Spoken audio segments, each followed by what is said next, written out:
With Mission Impossible The Final Reckoning now in theaters, let's rank all of the Mission Impossible films. In last place is Mission Impossible 2. This film just felt overdramatic, a lot of cliche moments, and I just don't think it necessarily worked. The action was cool though, but it just didn't work. But you got this film to thank on why we got Hugh Jackman as Wolverine.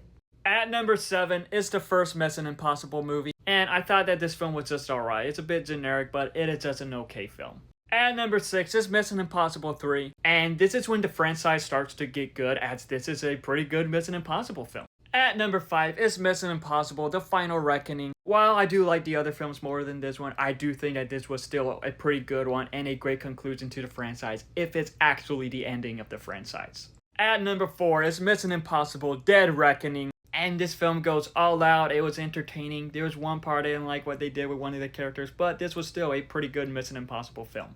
At number 3 is Mission Impossible Rogue Nation, and this was just a great film. We got a lot of great moments, and it introduces one of the best characters in the franchise. At number 2 is Mission Impossible Ghost Protocol, and this was the first Mission Impossible I ever watched, that I watched in theaters, and I thought that it was a great film. We get a lot of great moments in this film. It was pretty much my introduction to Ethan Hunt, and I thought it was awesome. And I do believe with this film is when the franchise starts to find its footing.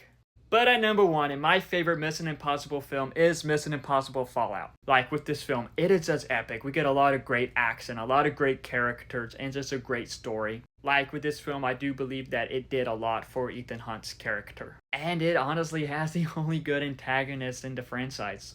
Overall, that is my ranking of all of the Mission Impossible films now that the franchise is over. If it's actually over. But what will be your ranking? Let me know in the comments below and follow me for more.